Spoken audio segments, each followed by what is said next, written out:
많은 그리스도인들이 오해를 합니다. 나 구원받았어. 내가 신앙생활 열심히 했어. 구원받았어. 나는 내 믿음으로 구원받았어. 오해를 합니다. 그러다 보니까는 구원받은 걸로 다 이루었다라고 생각을 해요. 마치 주님께서 십자가에 달려가지고 다 이루었다라고 말씀하신 그것이 내가 다 이룬 것으로 생각을 한다라고 하는 거죠. 여러분, 구원을 다 이루신 분은 주님이십니다. 여러분, 구원을 다 이루신 분은 주님이세요.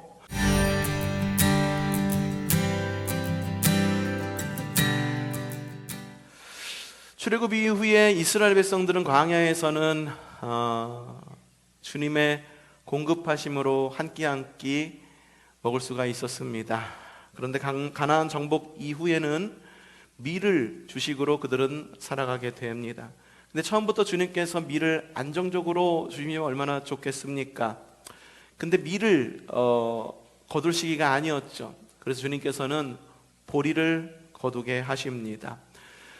그들은 좀 가나안 땅에 들어가면, 이스라엘 사람들은 가나안 땅에 들어가면 뭔가 좀 잘 차려진 밥상을 먹을 것이라고 생각을 했죠.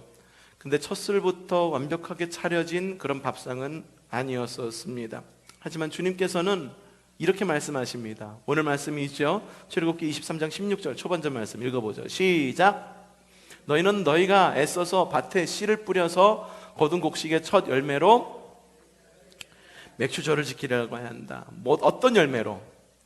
첫 열매로. 그래서 맥추절을 초실절이라고 이야기하기도 합니다. 첫 번째의 결실을 하나님께 드리며 감사하는 절기, 그 초실절이라고 이야기를 합니다. 또한 이 맥추절은 주님의 명령입니다. 어떻게 명령하셨어요? 너희는 맥추절을 지켜야 한다라는 주님의 명령입니다. 곧 맥추절을 지키는 것은, 절기를 지키는 것은 우리의 의무입니다. 여러분, 의무를 다 하고 계십니까? 여러분, 주님께서 말씀하신 그 의무를 다 하는 그런 믿음의 성도 되시기를 바랍니다. 맥추절 어떻습니까? 이스라엘 백성들에게 보면은, 이스라엘 백성들을 보면은 그 맥추절, 가나안 땅에 들어가서 지키는 절기가 맥추절이에요. 처음부터 좀 제대로 차려진 밥상을 받고 싶은데 얼마나 입술이 이만큼 남았겠습니까? 참나, 40년 동안 그렇게 고생을 해서 들어간 그 가나안 땅인데 말이야, 그렇게 고생하고 고생 끝에 낙이 와야지, 고생 끝에 보리밥이네, 껄껄껄껄, 야, 우리 주님 살아계신 거 맞아? 라고 불평불만을 충분히 할 수 있었던 이스라엘이었었습니다.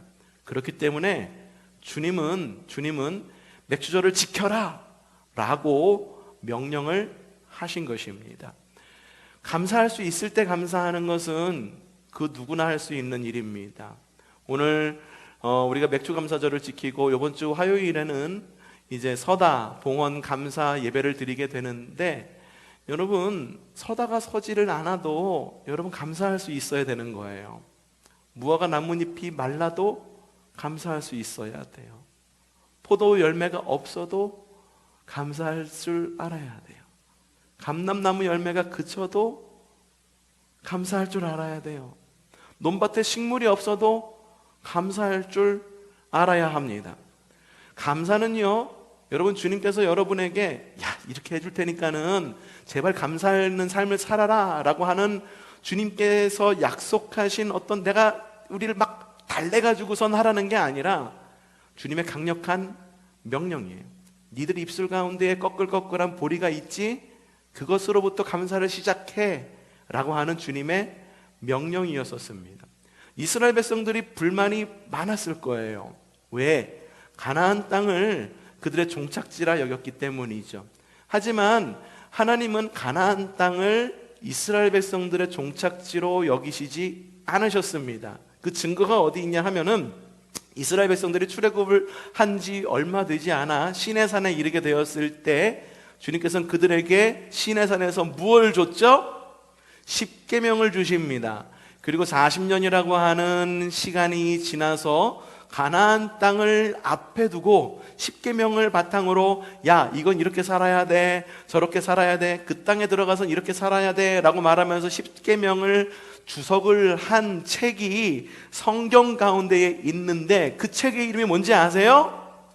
신명기입니다. 우리 성도들 수요 리바이블 너무 잘 들은 것 같아요. 창세기, 출애굽기, 레위기, 민수기, 신명기. 그렇기 때문에 신명기 그리고 주님께서 주신 십계명 그 모든 것은 뭐냐 하면은 야 너희 구원받은 하나님의 백성이야. 이제 앞으로 가나안 땅에 들어가게 될 터인데 그 땅은 각종 우상들이 가득한 땅이야. 그러니 너희 우상들에 휩쓸리지 말고 그런 다른 사람들 얼마나 잘 사는지 옆에 기웃기웃거리면서 마음 가운데 불평 갖지 말고 내가 너희에게 명령한 하나님의 백성으로서의 감사함으로 살아가라.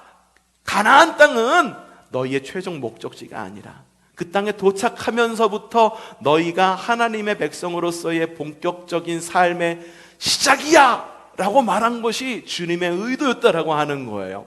안 그랬으면 주님께서 어떻게 했을까? 십계명 그거는 이 가나안 땅에 들어가서 지킬 내용이 아니라 이제 가나안 땅에 들어가기 전까지의 지킬 내용을 주셨겠죠. 너희 광야에서 40년 동안 이렇게 살 텐데 이렇게 살아야 돼 라고 하는 40년밖에 되지 않은 기간 동안에 주신 약속이겠죠. 신명기 필요 없었겠죠. 왜? 이제는 이스라엘 백성들 눈앞에 가나안 땅이 있으니까 그 땅에 들어가면은 이제 모든 것이 해결되니까. 그렇죠? 주님께서는요 가나안 땅을 최종 목적지로 삼으시지 않으셨습니다. 오히려 하나님 나라의 백성으로서의 삶의 시작이라고 여겼기 때문입니다. 하나님은요 가나안 땅에 들어가서도 이스라엘 백성들의 만족을 채울 수 없었음을 미리 알고 계셨어요. 그래서 오늘 읽은 말씀 뭡니까? 너희의 첫 열매를 구별하여서 맥추절을 지켜라 라고 명령하고 계신 거예요.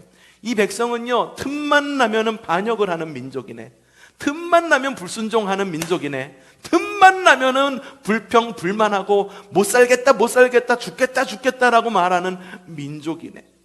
그래서 주님께서는 강권적으로 말씀하신 거예요. 어떻게? 맥추절을 지켜라 라고 명령하신 것입니다.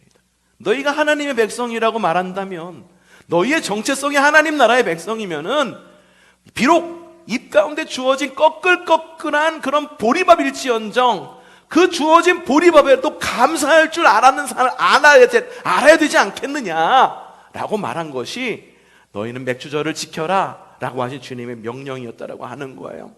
반면에 이스라엘 백성들은 주님의 그 의도를 제대로 파악하지 못한 듯 싶습니다. 가나안 땅을 그들의 최종 목적지라고 여긴 듯 싶습니다. 그래서 도착하는 것 그 하나에 매달려서 안달나고 조바심 나고 반목하고 불순종하는 삶을 살았다라고 하는 거죠.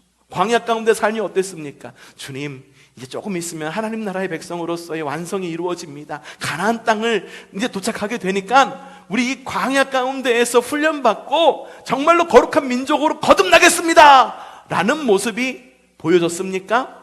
40년의 삶은 그들은 그렇지 않았어요. 마치 이것을 갖다가 우리의 삶과 들여다보면은요 우리의 삶, 우리의 구원받은 우리의 삶과 너무 비슷한 모습이 담겨 있음을 볼 수 있게 됩니다.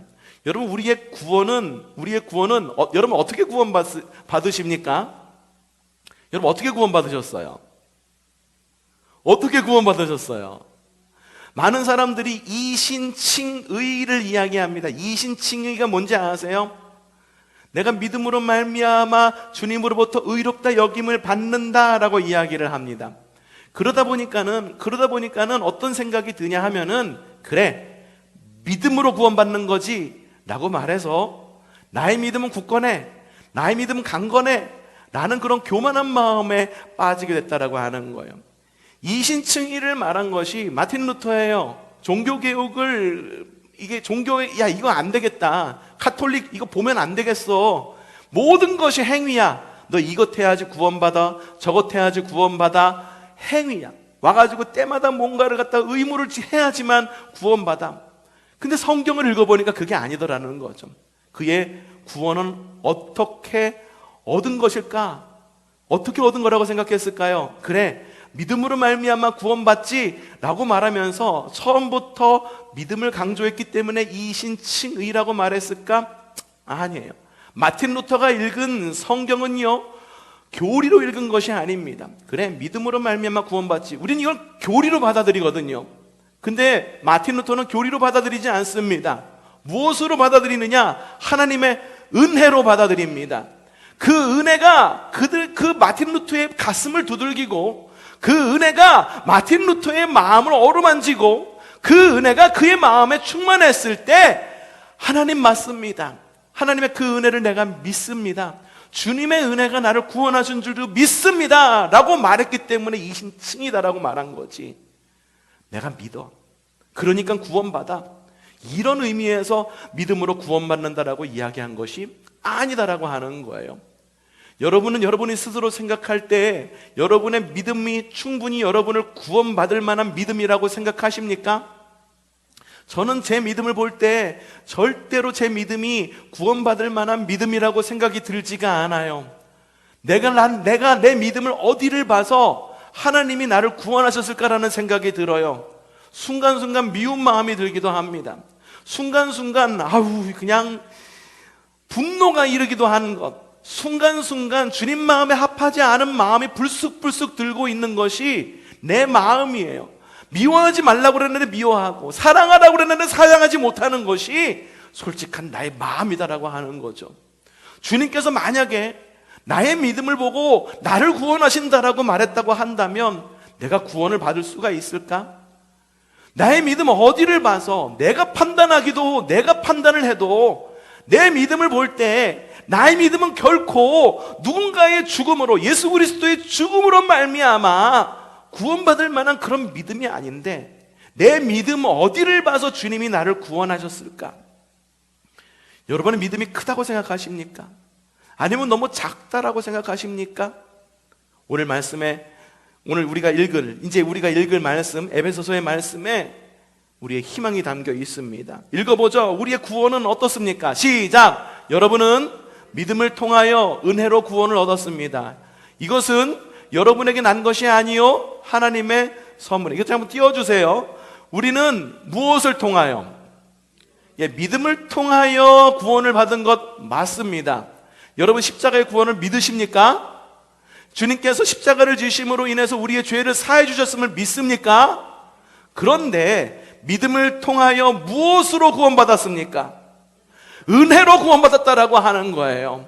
여러분, 우리의 구원은요, 내가 뭔가 열심히 하고, 헌금생활 열심히 하고, 사역 열심히 하고, 신앙생활 열심히 하고, 사람들 보기에 착하게 살아서 내가 구원받은 것이 아니라 무엇으로? 하나님의 은혜로 구원받은 것이 우리의 구원이다라고 하는 거예요.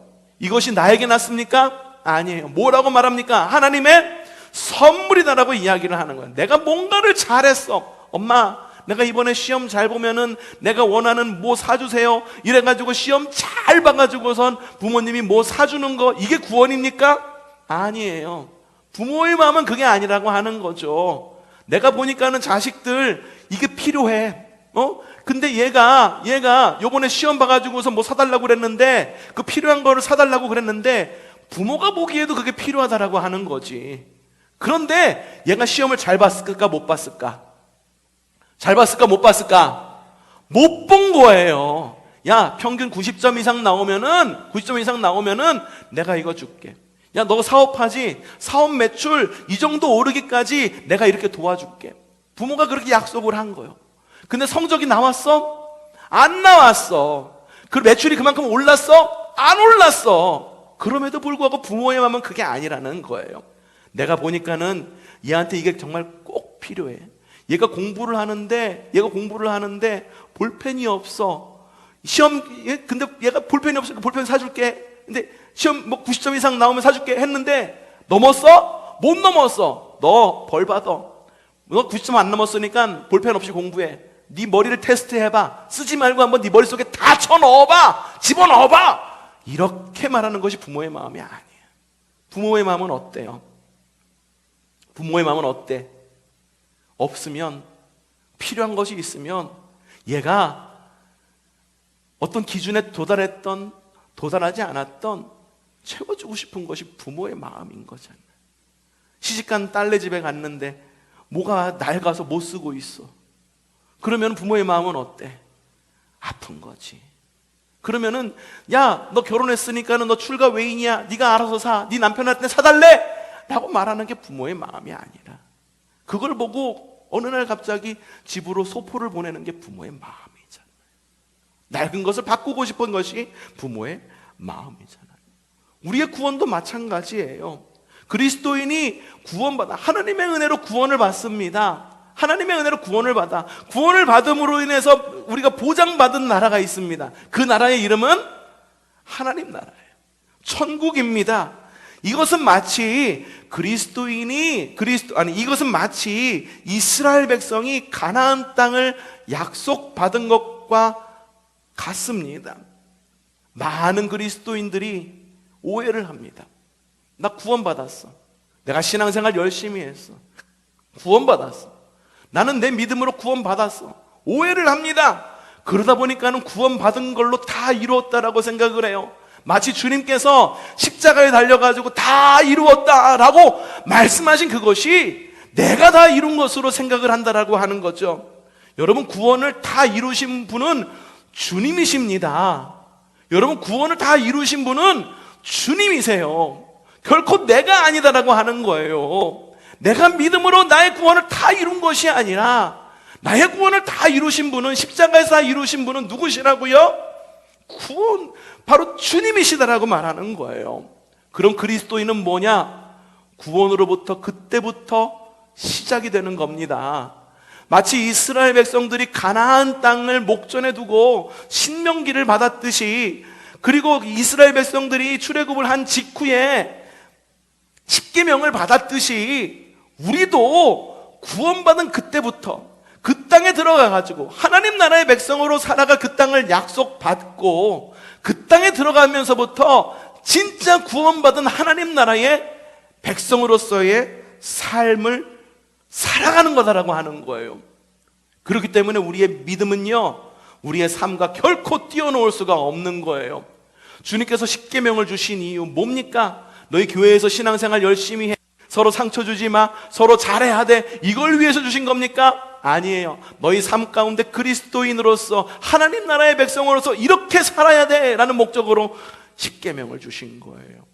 주님께서 이스라엘 백성들에게 왜 신명기를 주셨습니까? 야, 이때까지 잘 살았어, 이렇게 살았지, 너희의 평균 성적은 이거야, 이걸 보여주려고 신명기를 주신 겁니까? 아니에요. 이제 곧 너희 가나안 땅에 들어가게 될 터인데, 이 가나안 땅에서 하나님 나라의 백성이라고 한다면 이렇게 살아야 되지 않겠니? 라고 주신 것이 신명기가 아니냐는 거예요.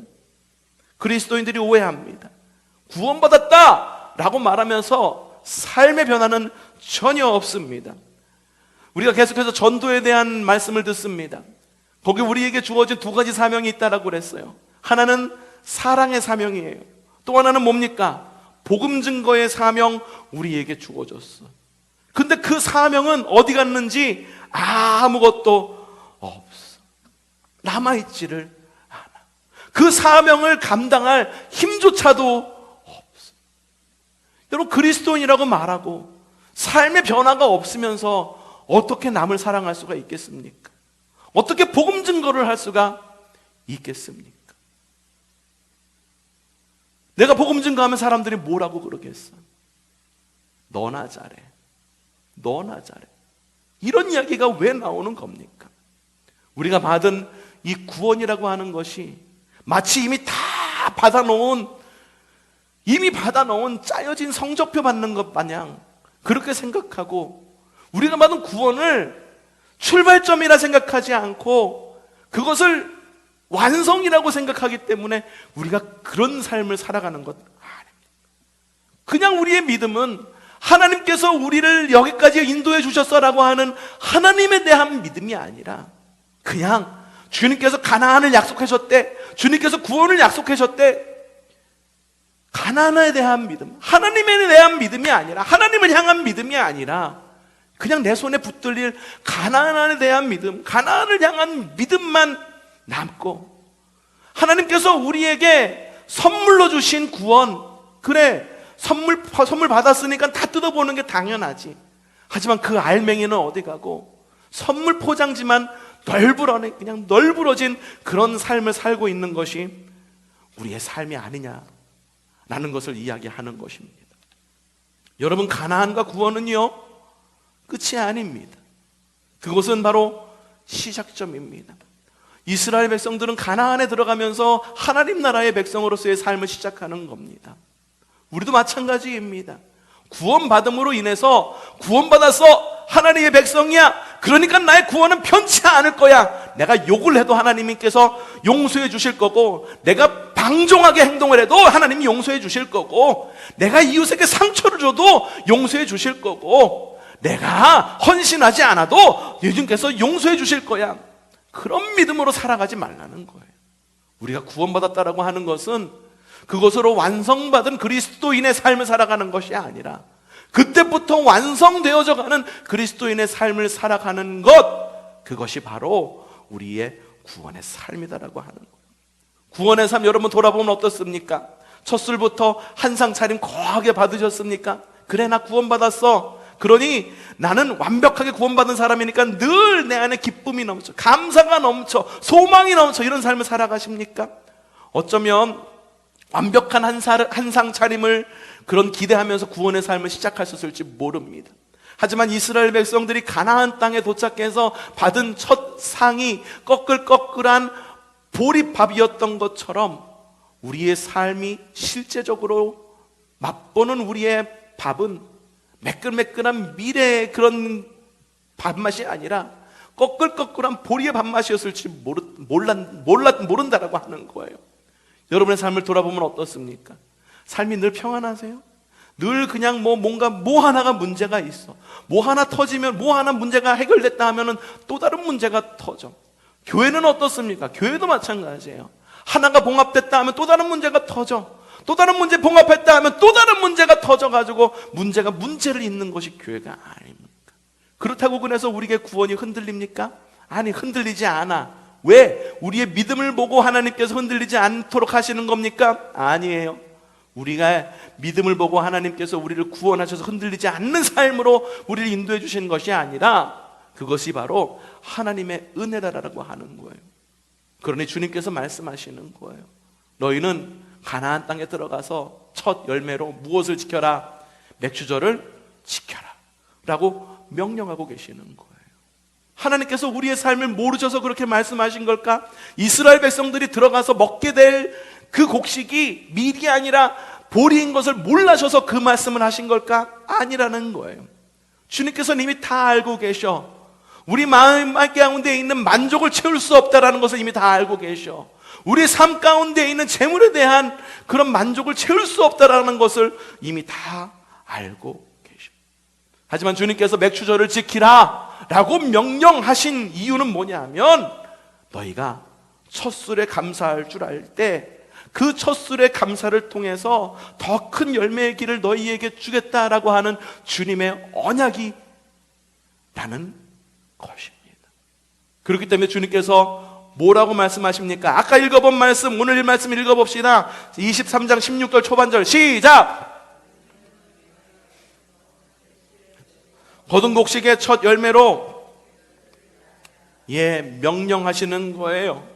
맥주절을 지켜야 한다, 명령하시는 거예요. 그리고 그 뒤를 이어서 뭐라고 나와 있냐면 이렇게 나와 있습니다. 시작! 또한 너희 밭에서 애써 가꾼 것을 거두어 드릴 한 해의 끝 무렵에는 수장절을 지켜야 한다 라고 이야기를 하고 있는 거예요.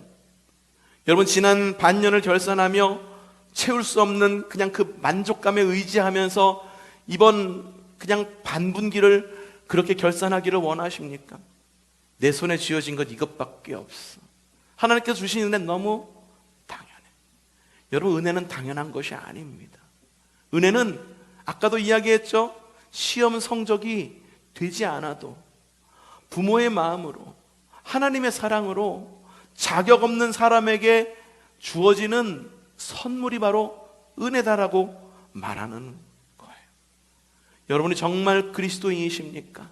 정말 그리스도인이시라고 한다면 찢겨진 선물 포장지를 사는 삶이 아닌 선물의 알맹이를 사는 삶으로 살아가시기를 바랍니다. 여러분 구원 받으셨습니까? 그 구원이 무엇입니까? 여러분의 믿음으로 구원 받으셨습니까? 하나님의 은혜로 구원 받았음을 여러분들 믿음으로 고백하시기를 바랍니다. 맥주절의 지혜가 있기를 바랍니다. 하늘을 돌아보면서 이것밖에 안 돼. 하지만 그것으로 인하여 크게 기뻐하는 여러분들 되시기를 바랍니다. 야, 그리스도인이 시작됐으면 뭔가 좀 완벽하게 지켜져야 되는, 완벽하게 좀 세팅되어야 되는 건 아니야? 아닙니다. 그리스도인으로 구원받았다라고 말하면은 그때부터가 진짜 그리스도인의 삶이니 감사가 끊이지 않는 여러분의 삶이 되십시오. 하나님께서 우리에게 명령하십니다. 맥주절을 지켜야 한다. 또한 수장절을 지키는 여러분들 되시기를 바랍니다. 수장절은 맥주절 이후에 한 해의 끈 무렵에 수확을 거두어들어서 보관하는 어떤 그런 절기를 수장절이라고 이야기를 합니다. 받은 은혜 여러분 마음 가운데 깊숙이 담아두십시오. 그리고 담아둔 은혜 썩히지 마시고 이웃을 향해 흘려보낼 줄 아는 그런 수장절에 그런 지혜가 있기를 바랍니다. 근데 수장절의 또 다른 이름이 뭔지 아십니까? 초막절이라고도 이야기하고 장막절이라고도 이야기를 해요. 이때가 되면은 이스라엘 백성들은 광야로 나가서 초막을 짓고 거기에 삽니다. 장막을 짓고 거기에서 살아요. 그 이유는 이스라엘 백성들이 40년 동안 광야에서 살았던 것을 체험하고 경험함으로 인하여 그때의 삶을 기억함으로 지금의 삶을 감사하기 위한 것이었다라고 하는 거예요. 여러분 맥주절의 지혜, 수장절의 지혜로 오늘 하루 그리고 이번 한 주 여러분의 남은 삶을 하나님께 감사를 드리며 이웃에게 감사하며 살아가는 지혜가 있는 귀한 맥주절이 되기를 주님의 이름으로 축복합니다.